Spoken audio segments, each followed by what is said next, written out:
All right, so we are recording. All right, so it's 4 o'clock. I want to welcome each and every one of you in person and joining us via Zoom, Google Meet, to our DLS presentation. This is our first presentation for the semester. This month, February 11th, was International Day of Women and Girls in Science. And so to celebrate that, I thought it would be wonderful to have our guest speaker today, Shubhangi, Rastogi, speak to us. So I met her at a conference back in December, where we were presenting a paper on our Industry Connect initiative. And I thought what she had to say was fascinating. And I thought you guys would really enjoy it, faculty and students alike. And she's just a very dynamic and interesting woman. And I wanted to be able to share that with you. And so she is an experienced researcher. She has a demonstrated history of working in higher education, and she's pursuing her PhD from Punjab Engineering College in India. So she is actually joining us at 3:30 a.m. her time. That's how dedicated she is to you guys and to her work. She's working as a data science intern at the Logically Advanced R&D in the United Kingdom, and currently working on automated fake news detection concerning national security and politics. Now, she's worked on various data science projects with different government and private organizations, and her research interests are data science, social media analytics, artificial intelligence, and natural language processing, as well as applied machine learning, statistical techniques, data mining and visualization, predictive modeling, big data analytics, and information warfare. She's published about 10 papers in various international journals and conferences, and recently one of her papers was published in a SciIndex journal, in the Journal of Cybernetics and Systems. So this was based on the visualization of Twitter sentiments on Kashmir territorial, I cannot speak right now, territorial conflict. She's worked as an assistant professor for more than 5 years in various engineering colleges in India, and she was actually the keynote speaker at Al-Azhar University in Egypt back in 2019. So she's accomplished quite a lot in a short period of time here. So it's my pleasure to present to you Mrs. Shubhangi Rastogi, who will be talking to us about, can data science actually spot fake news? Yeah. Okay. So good evening, everyone. I hope you are able to hear me. And thank you for this wonderful introduction, Professor Boni, and also giving me this opportunity to speak in front of you all. And okay, so let's get started. We are here to, discuss data science, fake news, and stuff like that. Okay, so the topic of this session is, can data science spot fake news? So data science. So before, starting with data science, okay, first of all, I would like to let you know that first we will, discuss data science, a brief introduction of that, and then we will move to fake news, and then we will get to know that how data science can actually help in detecting fake news. So data science. Okay, so before starting with data science, we should talk about data.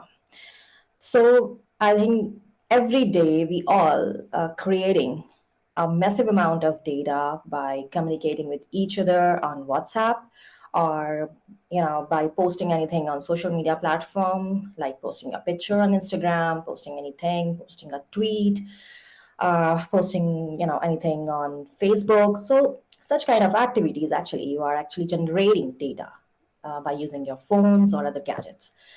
So here it's a big responsibility for me, and I would really like to thank you all for holding yourself back to create those gigabytes and giving me your attention. So yes, it's a big responsibility because I'm going to introduce you to data science while stopping you to create those gigabytes or those data. So first we will start with what data science is. So you must have heard different questions like artificial intelligence, machine learning, data science, and I think in business communications or in general communication, we use these terms interchangeably. But unfortunately, these terms are different, and the context behind these, terminologies is distinct. So first, talk about artificial intelligence, AI, the most happening thing. Okay, so artificial intelligence is about giving machines the capability of mimicking human behavior. You're transforming the human behavior, and so that machine can actually copy it and behave in the same way as we do. While machine learning is a subfield of artificial intelligence, or it is a tool of AI, we'll say, which basically, the capability that machine learn from experience. Right? So our AI, artificial intelligence, is the capability of mimicking human behavior, while machine learning is actually a tool of AI through which machine learn from experience. So experience, what is it? Experience comes from data. And here comes the data science in the picture, where we are dealing with data. We are actually giving data a value. We are creating a value from the given data.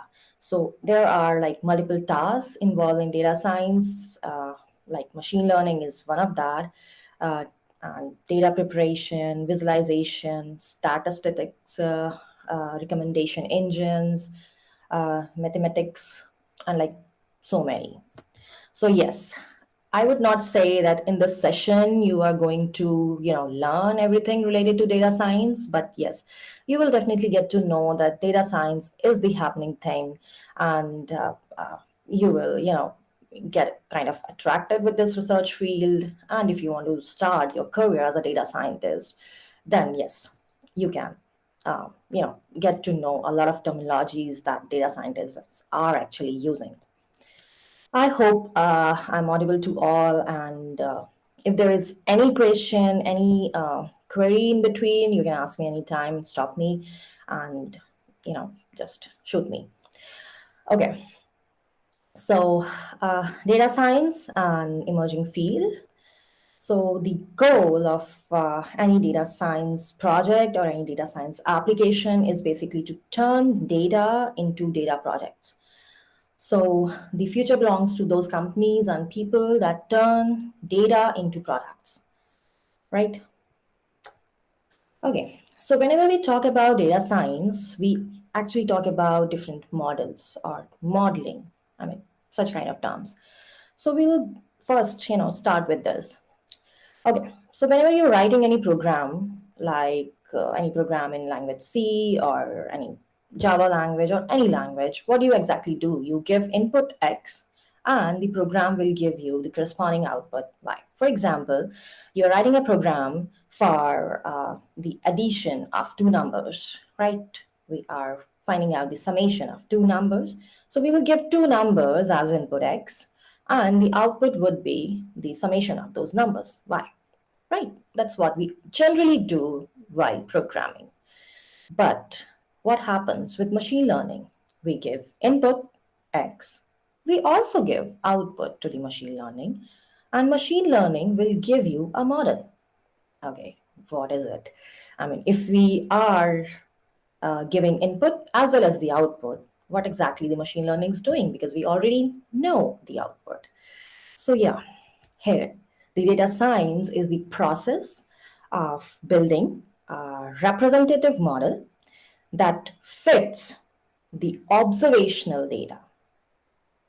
Okay, so in machine learning, what we give input X, we give input Y to the machine learning model. This will give you a representative model, and this model will actually do the work. So what machine learning is doing, it is finding out the patterns like how y is calculated using x, right? So it will observe different patterns, machine will learn that how y is actually calculated, or a kind of dependencies, like for example, we are applying some function f over x, and then this is giving us a output y. So this will basic machine learning will actually calculate all these things, will observe the patterns, will observe the relationship between that, the dependencies between input and output, and stuff like that. It will learn basically how the y is computed from x. With this learning, it will give us a representative model in which whenever we give input x, it will predict the output y. So we will not say that the predicted output is always the correct one. It can be incorrect because it depends on how accurate your model is, how what kind of information you have given to your machine so that it can learn properly. So it depends. Like there are so many things like accuracy, precision, which through which we actually evaluate our model, and we'll get to know that this model is actually giving us the correct results. So I hope I'm clear till now, right? Because this is a kind of very basic, very naive introduction of machine learning, and with the help of this, we will eventually move ahead. Okay, so we'll start with data science tasks now. There are different data science tasks like classification. Classification is like we are classifying our data into different groups. For example, we have a problem that we have multiple data. We have, for example, different emails, and we need to, classify the emails into two categories: spam or ham. So this kind of work can be done with the help of data science. Data science can also do regression, where regression is actually about not predicting any value. It is about giving us some numerical value. So regression is like machine is learning from the historical data and giving us a numerical value as the output, not, as a variable. Then clustering is like data science in, your model is actually learning the patterns, or I would say the similar properties between the data, and it will cluster, it will divide the data into different groups with the help of these similar attributes or similar properties of the data. So the kind of data having the similar properties, similar features are actually clustered in one group and others in another group, and so on. There are some other tasks which data science do with, like anomaly detection, where which is basically the outlier detection. For example, we have a lot of data, maybe numerical data there that has a lot of numeric values. Then anomaly detection is about finding out that value which is different from the generic values in the data. So this is anomaly detection, deep learning, text mining, feature selection, recommendation engines. So yeah, we will get to know these terms in the subsequent slides here. Okay, so Python. It is the in thing right now because it is the most popular programming language for implementing anything in data science. There are other programming languages as well, like R, SAS, etc. But Python is the most popular one because it has a lot of inbuilt libraries and frameworks through which we can, generate any kind of data science project with a very minimal programming, right? And also, one of the major advantage of using Python is it is compatible with other softwares as well. So for reproducibility, what we do is we write any code in Python, and it can be reused in some other form, right? So that's why Python is the most popular programming language for any data science project. And if you want to start your career as a data scientist, then yes, you can start working with this language, Python. Okay, so I hope you heard this. So the sound is actually to wake you all up. Okay, actually not, because Netflix is actually one of the biggest application of data science. So data science is Netflix. Okay, there is some pop-up. Yeah, good. Cool. So, okay. So if, Reed Hastings, CEO of Netflix, has said this thing. If the Starbucks secret is a smile when you get your latte, ours is that the website adapts to the individual taste. So whatever you see in your Netflix account is actually the customized information you are able to able to see, right? So Netflix will know everything. Netflix will know when a person stops watching it. They have all their algorithms and will know that this person watched 5 minutes of a show and then stopped. They can tell by the behavior and the time of the day that they are going to come back to it based on their history. So, whatever we are doing with our Netflix account, like we watched a show and we added to our watch list, or and for how much time we have watched it. So, such kind of information, such kind of data is actually stored by Netflix. And with the help of this data, we will predict that what kind of shows would be liked by you in future. So Netflix actually run a different kind of machine learning algorithms. So Netflix will give this information, like the number of shows you have watched, what shows you have added in your watch list, and such kind of stuff. In the machine learning algorithm, machine learning will observe the patterns, like what you are actually doing it, at what time you are actually using your Netflix account, such kind of information. It will observe the pattern and then find it out that yes, this person would more likely into such kind of shows, maybe comic shows, or whatever you are working with. So everybody is having a different taste. So we all have a unique taste about the shows that we watch. So yes, Netflix will store every user's data and it will predict according to every user. So this is a near real-time recommendation engine, right? So yeah, Netflix is one of the biggest application. It is using uh, uh, uh, uh, data science as their basic algorithm.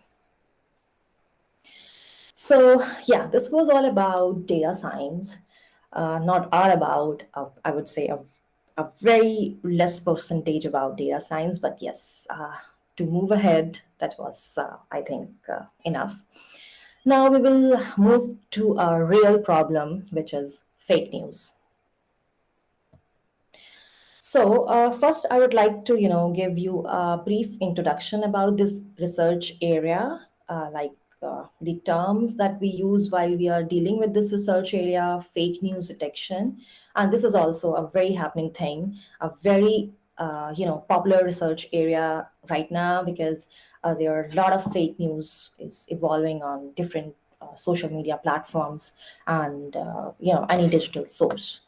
Whenever any event happens, uh, with the verified information, a lot of fake news also evolved, which is actually, disturbing the general public of the country, or uh, you know any user, or especially youth, because generally nowadays youth is accessing news from social media platforms. They are using Twitter or Facebook for accessing the current news of their country or of the world. So so that's why it is a very important research area, and it's a very crucial problem, I would say, nowadays. So there are three types of information disorder. You must have heard the terms misinformation, disinformation, malinformation. These terms are actually different. Misinformation is the most simple form of false information. So we are dividing these three terms on the basis of the degree of falseness and the intent to harm the public. Right. So misinformation is basically the unintentional spread of fake news that we generally do. What we do whenever we see any news on social media or any tweet, we retweet it. If we are not aware that the particular content, particular piece of news is fake. So if the user is spreading any kind of news, any kind of fake news specifically, unintentionally, then this kind of information is known as misinformation. Disinformation is basically when somebody is aware that this piece of information is fake, but still, the person has some hidden agenda, to create the conspiracy theories and rumors. So so if a person or a user is spreading fake news, false information intentionally, then this comes in the category of disinformation. Then here it is malinformation, which is the most harmful form of false information, where the deliberate publication of private information for personal or corporate rather than the public interest, for example, revenge porn, right? So these are the three uh, terms when we use when we talk about false information or fake news. So these are the instances of fake news which actually show us that there is an explosion of fake news on digital sources. So I tried to, put less controversial content here. With COVID-19 pandemic, a lot of health-related rumors, a lot of, uh, fake news related to vaccination were spread on social media platforms. So there were fake news like vaccination is dangerous and it will cause a global catastrophe, and it causes depopulation. So this kind of fake news that was spread on fake news on social media or on any online source is very threatening for the general public. There was also a fake news very popular recently that did a women's brain leak after COVID swab test. So such kind of information, which was, gets viral on social media. So this needs to be detected, right? And okay, so there are different terms. I just going to quickly, make you familiar with these terms like hoax. You must have heard this term hoax. Hoax is a kind of fake news, but it is different, where we will say the half of the content is true while other half is false. So such kind of news is hoax. For example, if we talk about this particular instance, Mark Zuckerberg, his death news was, the fake news was very viral uh, uh, on different platforms. So this comes in the category of hoax because such kind of fake death rumors are of celebrities are like hoaxes, right? So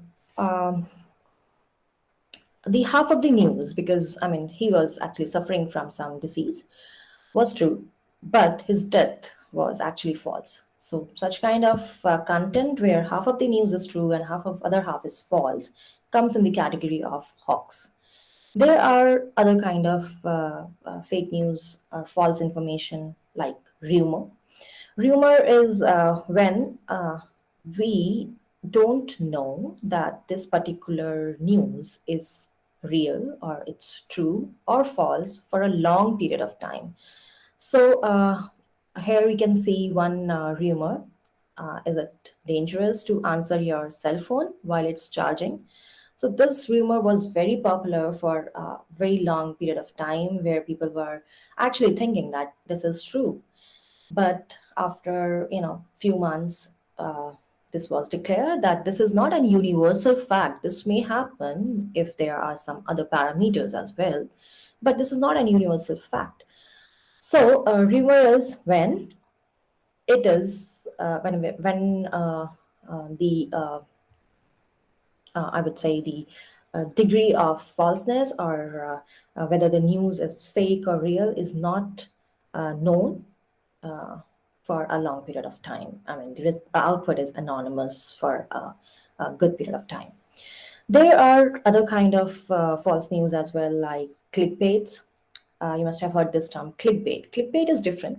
Clickbait is basically those attractive headlines, like if we say men tries to hug a white line. So such kind of content is basically written to uh, uh, attract the audience and to allure the audience, I would say. So nowadays, fake news has become an industry on its own. People are paid to write fake content or clickbait content to allure the audience. Where I mean, uh, uh, so I mean, it's a business also right now. Fake news. So there are like different kinds of false information. So I just discussed here hoaxes, rumors, clickbaits, fake content when the news is completely fake. There is one more, satire. Satire or a sarcasm content. So this should be considered differently because it is just written for the entertainment purpose or it's just written for the fun. So there should be a different room for satirical news, but this is also a kind of false information. Okay, now where we are going to, understand that how data science can spot fake news. So this is a generic methodology that we follow while we are actually working with data science. So what we do first, we have to collect the data. You know, First, we need to get a sufficient amount of data which we can convert into some meaningful information or some valuable form, right? So, first step of this data science is collecting or curation of data.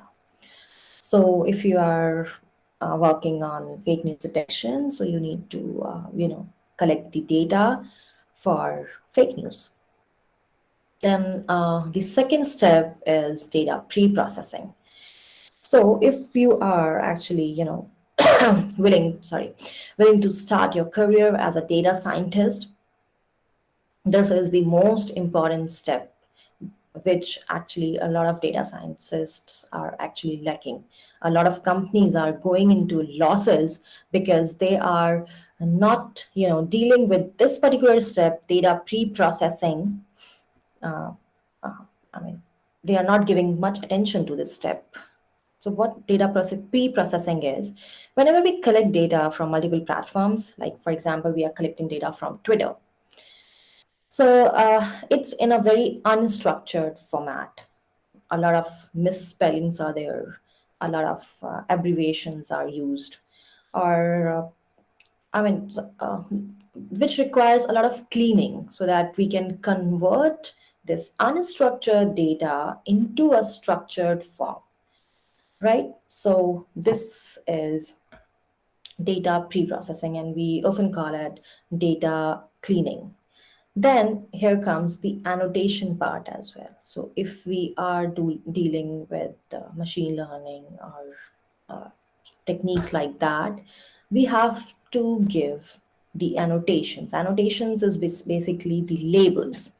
So as I said earlier, while describing the machine learning model initially, what was it? We have to give the input as well as the output so that machine can learn that how y is computed from x. So that's why whenever we are giving input to any model, we have to give a label, right?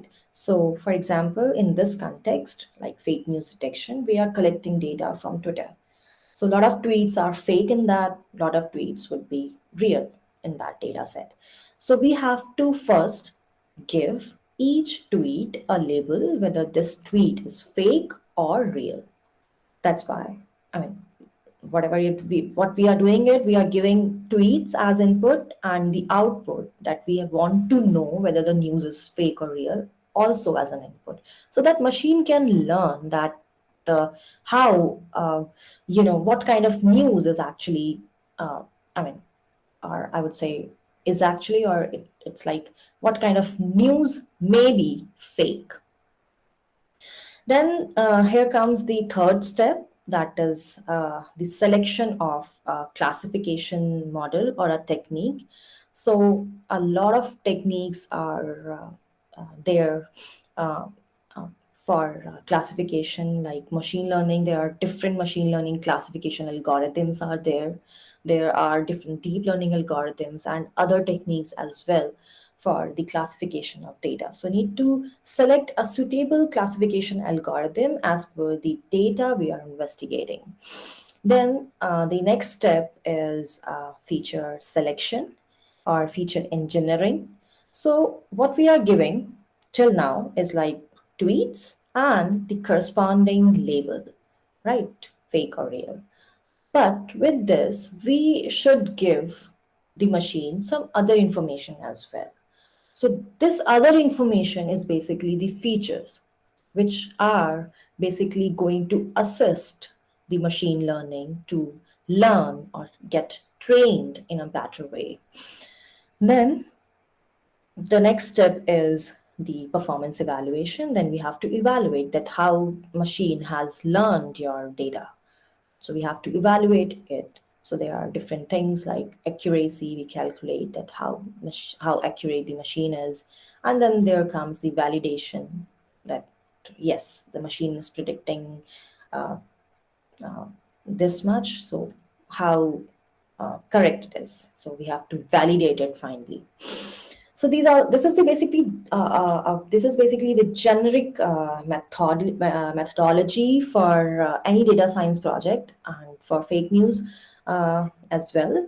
So what we do, we collect the data first, we pre-process it, we select a particular technique on which we are going to work with. Then we give some additional information as features to assist our machine learning model or any technique, and then we will evaluate our approach or our framework, right? So this is a generic this thing. So we will go these steps one by one. First, the data collection. So for data collection, like I said initially, we all are producing gigabytes of data every day by communicating with each other or by posting anything. So we can collect such data from social media platforms, news website, other resources. For example, if we are working on recommendation engines, uh, we are working on in Netflix. So we are, collecting the user data of Netflix users. So such kind of that. I mean, we have to, collect the data. We have to, curate a sufficient amount of data set.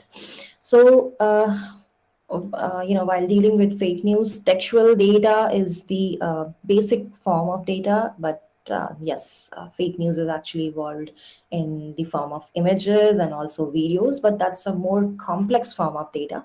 So initially, we should, first work with the textual data, and then we can, move to the complex data sets as well. Then here comes the most important, the most valuable step of data science, that is the pre-processing of data. So these are like different terminologies. You don't need to, understand each of them right now. If you are, you know, uh, starting it, uh, uh, starting this field.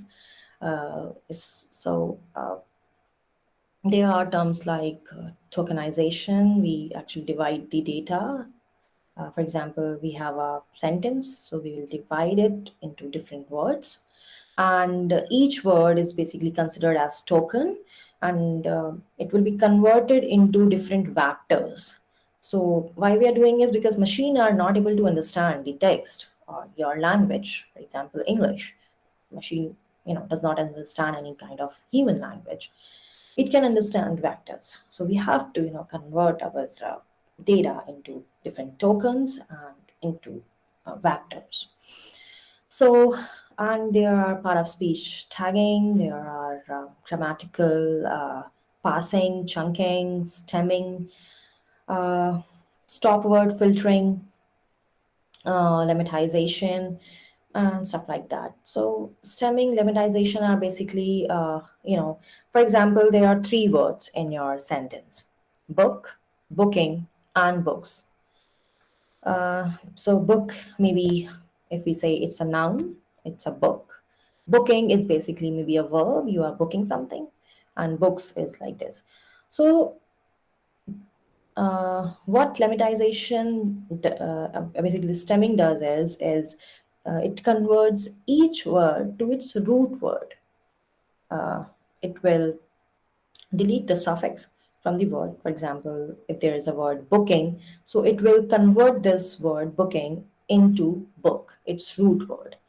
It will convert booked to its root word book. If it is like a word gone, so it will, convert this word to go as its initial root of the word, right?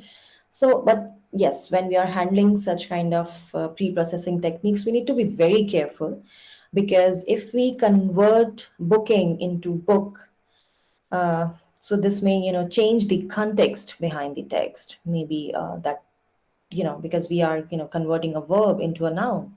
So we need to be very careful while we are dealing with uh, uh, data cleaning. So that's why it's a very important step, right? So because the meaning should not change while we are cleaning the data. Okay, so this is like the feature extraction. That is the next step of data science. So this is like fake news and everything related to that. So if you are, interested in this is research area, fake news detection, then this figure is, I mean, you need to learn this thing. Initially, fake news detection can be divided into four perspectives. First, on the basis of news content, then on the basis of social context, on the basis of creator or spreaders, on the basis of target victims. So, if we are detecting fake news on the basis of content, what is it? There are a lot of psychological theories which says that the style of writing of a fake content and a real content is different, right? So we need to understand the linguistic or syntactical features of the text. And also, sentiment is a very important feature for this, because most of the fake content are written in a, on a very high sentimental value. For example, a lot of anger is there while we are writing a fake content, or a lot of, I would say, sadness is there in the text, in the fake text. so that we can attract the audience. So sentiment is like very important. If we can detect sentiment analysis is also a research area on its own, but we can use it in this research area, fake news detection. So this is like we are dealing with the content. Then the second perspective for detecting fake news is social context. Social context is like extracting the propagation patterns, that how the news is actually propagating on social media, like the user engagement, the number of likes on a fake tweet is getting, number of shares, number of retweets is it getting, so just stuff like that, right? So this is also a fact that fake news is spread faster or farther as compared to real news, because it attracts audience. Then there is another perspective, like target victims. We need to analyze this thing, that what kind of audience it is actually going to deal with, right? So we need to understand uh, the particular group of people which are going to be affected by such kind of content. Then there is one more very important perspective for fake news detection, which is creator. Who is actually creating the fake news? So there are real humans like us. We also, can create fake news. So whenever any event happens, for example, if there are elections approaching, a lot of fake accounts are generated specifically to create fake news. So we need to analyze things like what was the registration age when the account was actually created. So if it is just created when this event happened, or when this kind of stuff is actually very popular on social media, so we need to consider this as a parameter for fake news detection. And the location of the user, the number of followers, number of posts, post frequencies, so such kind of parameters or features are basically given to the machine with uh, textual data, so that machine can actually learn in a better way. It will help machine to predict a correct output. And there are some non-human creators as well, like bots. You must have heard this term, social bots. These are the autonomous softwares which can produce anonymous amount of data, in a massive form. It will keep on creating, recreating a particular content. So bots are like giving us a big challenge for fake news detection.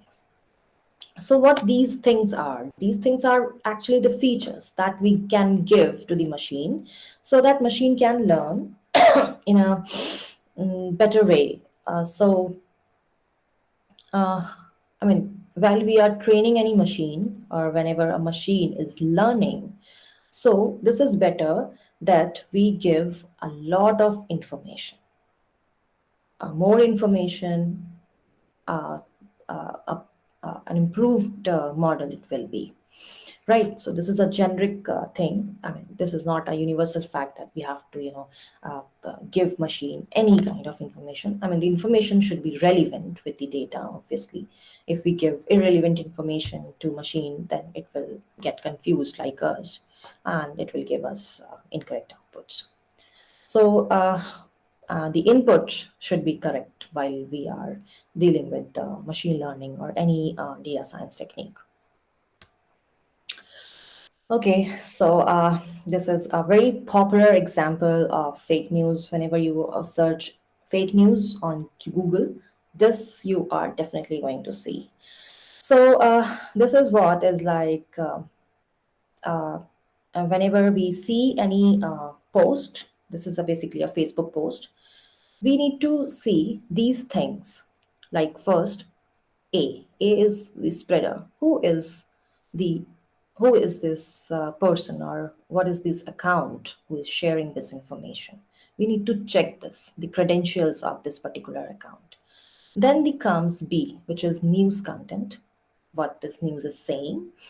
And then here comes the social context, like C, that uh, when this news was shared and how it is engaging the public, like the number of likes is it getting, the number of comments, number of shares it is getting.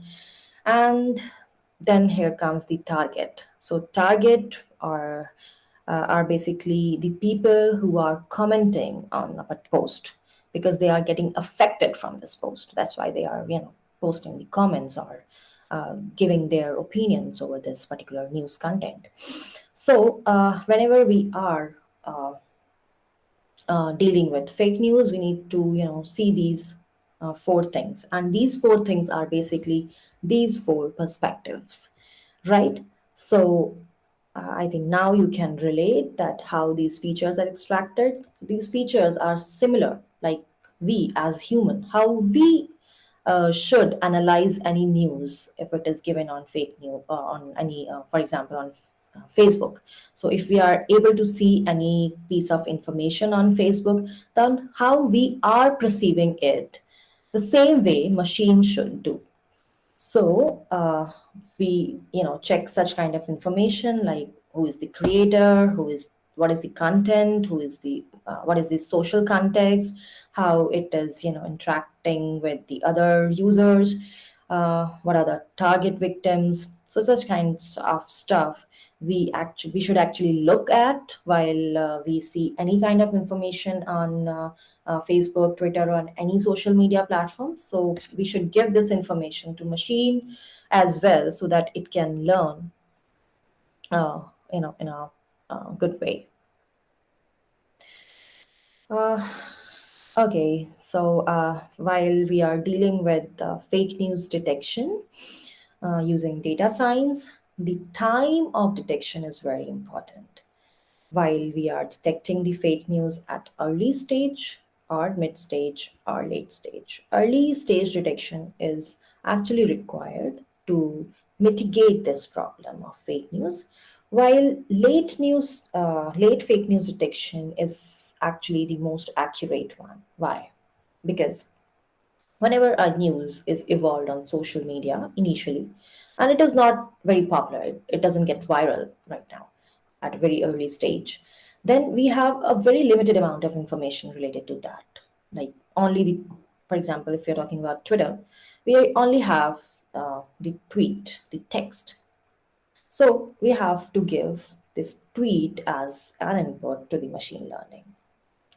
While we are uh, uh, dealing with any news or any fake news which has deeply propagated in the social media networks, and it is like viral, then there would be a lot of information apart from just the tweet. For example, the number of likes it is getting, the number of comments it is getting, and how this news is actually shared by different users, and which users are actually sharing it.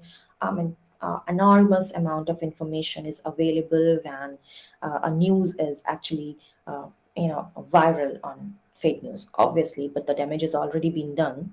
So that's why the late fake news detection uh, uh, uh, is not important for the mitigation of this problem or to combat this fake news detection problem, but uh, this is the most accurate one we can work with data science.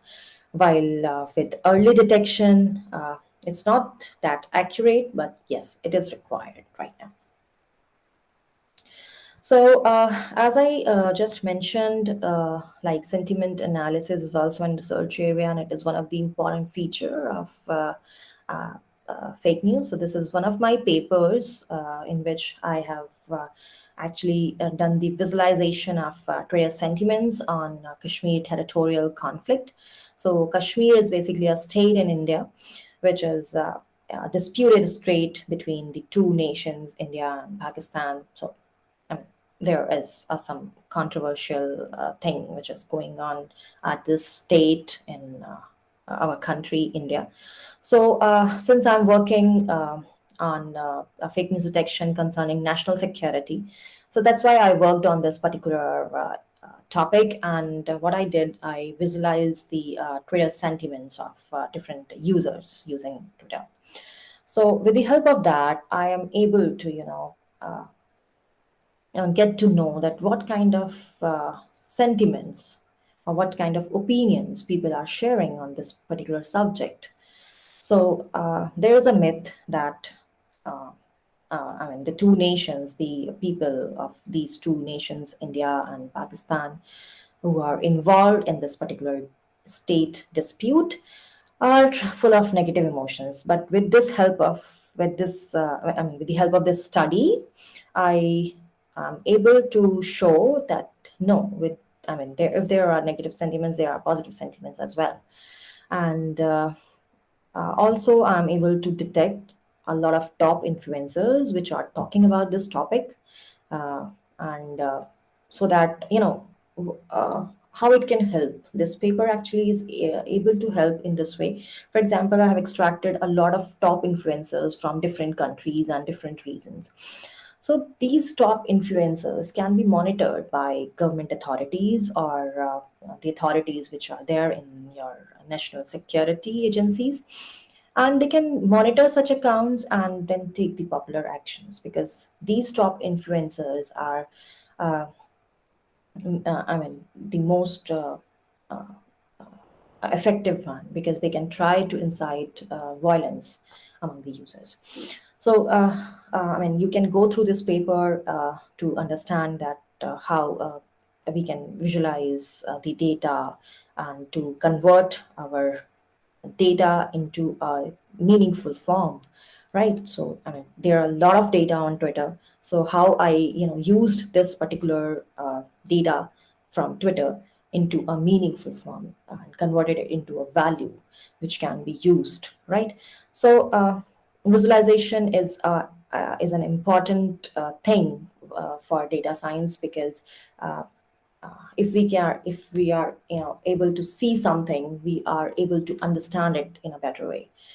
So uh, data science, I mean, visualization is one of the important tasks. uh, so what we have done till now, we have collected the data, we have cleaned it using pre-processing techniques. We have also extracted the features, basically the additional information. Now comes the detection techniques. So there are multiple techniques like machine learning techniques. I hope I'm not running out of time. Okay, so uh, I just want to, just to be sure if there is any question or if there is any query, or if uh, is there anything. Okay, I think it's going fine till now. So here comes the detection techniques. The detection techniques are like the machine learning techniques, yeah.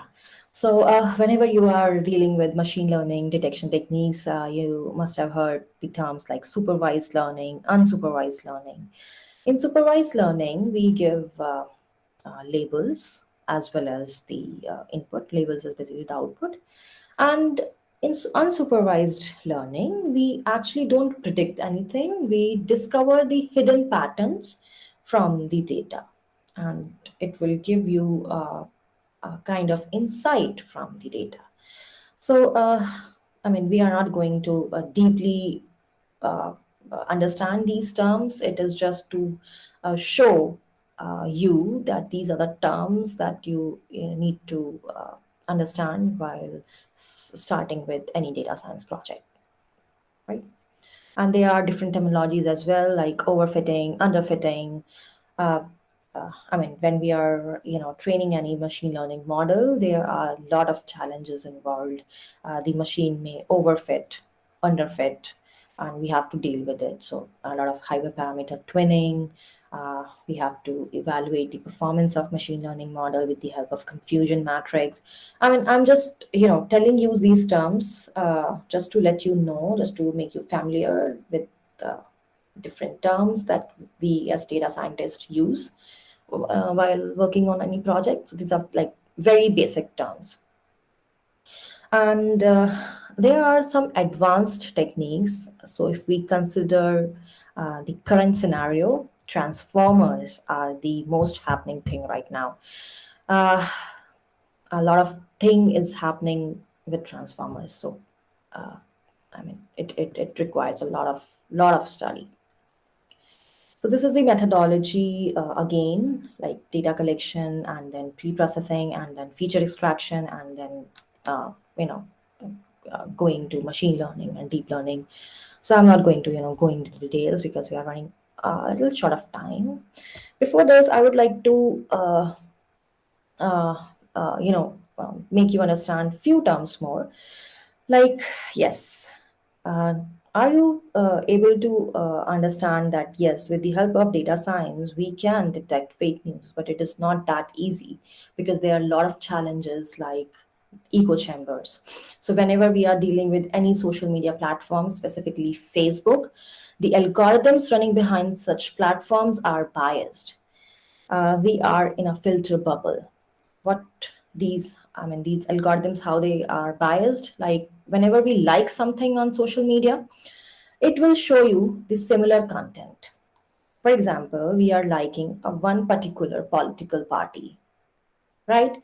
And we are liking any content related to that particular political party, so it will show you the similar content, and you will have a biased opinion. You will not get to know the other side of the story. So whenever you are using social media platforms, we are actually in a bubble. Whatever we are liking, we are able to see only that, right? So these are echo chambers. Then yes, AI, artificial intelligence, is like very helpful for detecting fake news. But yes, it can also produce misinformation. So transformers, like I said, the most happening thing, use natural language processing to generate human-like texts. So if you can see this particular text, APT33 is exploring physically disruptive cyber attacks on critical infrastructure. So this particular piece of information is actually AI generated. This is not written by human. This is written by the machine. This whole text. So, for example, I'm giving you a very a very basic example of this thing. Like whenever we are writing anything on Gmail, it will show you. For example, we have written a half sentence, then the other half of the sentence will be predicted. Like, yes, you should be, you may be writing this. So it will give you different options of, uh, so I mean, whatever you are writing, the machine is writing the uh, next half of the sentence, right? So this is because of the AI. So that's why AI can generate fake news. So whenever we are using AI to detect AI generated fake news, it becomes very difficult. So here, this is, I just want to, show you that this is a fake Obama, which was created using AI video tool. So I would like to just show it. Thinking about my full-time employees, their ability to survive on $8 an hour in New York City. Foremost in all of our But minds has been so, and initially it was true, but now this is fake. This is not what Obama is actually speaking about. So the universities of Washington, researchers from Washington University has created it. They used neural network and AI, and they mapped their model to this footage and the audio. And the researchers used 14 hours of footage of Barack Obama to produce this video. Small confines of the legal community. So now they can match any audio to this synthetic Obama. So this is a very popular AI generated video. Make sure you use a lot of positive. So you can see somebody else was speaking this, and it is mapped to the other person. We are And developing technology. Every technology can be used in some negative way, and so we all should work towards making sure that it's not going to happen. And even one of the interesting directions is that once you know how to create something, you know how to reverse engineer it. And so you can, and so one could create methods for identifying edited videos versus real videos. okay, so that's why AR is like very helpful for detecting fake news. But yes, it is generating fake news as well. Now, thank you all for giving you your attention. And I mean, data sciences actually comes through failed experimentation. So you need to experiment with data science projects, and I mean, a lot of failures will happen, and then only you will understand that how I should, proceed with any specific problem. So here it's all about this session, which I was, covering. So if there is any question or anything, we can discuss.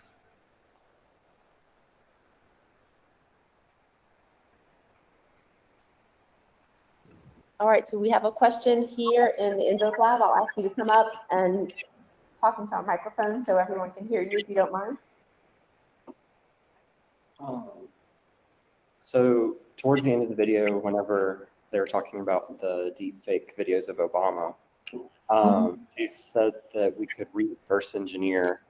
Like once we had a technique to fake a video, we could reverse engineer it to detect the fakes. Can you do a very similar thing with the fake news, the AIs that are generating these fake news articles? Like target those specific models, like train an AI to detect those particular models? Yes. I mean, like I said, transformers is the most happening thing. It is actually working with the AI generated content. So it is able to understand the machine generated fake videos or fake content. I mean, in any form, maybe images, text, or videos. So yes, there are techniques. Yeah. Thank you.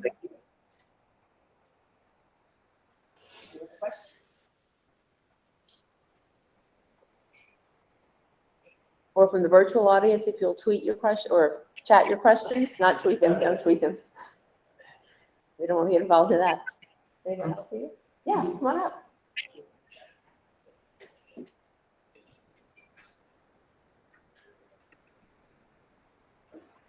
So you talked a lot about kind of the content of fake news, what defines it, etc.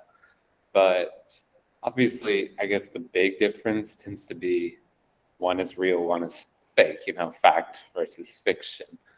But as far as I've heard, there's not much in the way of making AIs that can really distinguish if something is actually factually true, except for comparing to maybe other articles that were real.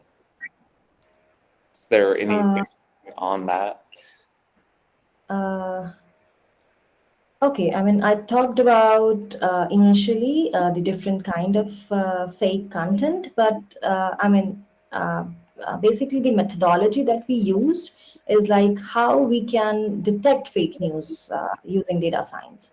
So there were different steps that I was, talking about, like data collection features given to the machine learning models, and I mean, the inputs that we give, how the machine learning actually gets trained with the data and the features that we are giving as an input, and how it is actually detecting whether the content given is fake or real.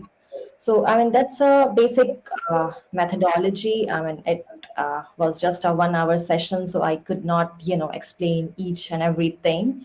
I could only explain a generic methodology that we follow, like these are the steps, these are the terminologies that we use, just to make you familiar with it. But I mean, I'm open. I mean, you can email me or anything if you want to work on any project on fake news detection. I can, guide over it in detail. Cool. Thank you. Thank you. All right. Well, thank you so much, Shubhangi. We really appreciate you taking your time this early morning hour to share with us and to help our students better understand data science and its relation to fake news detection. I don't think I want to make sure I don't miss any questions, but we appreciate your time. Thank you so much. Yeah. Thank you so much, Professor Boning, for this opportunity. Thank you.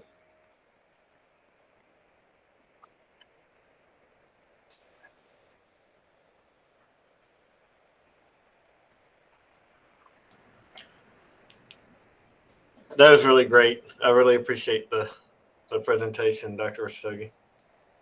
Thank you so much.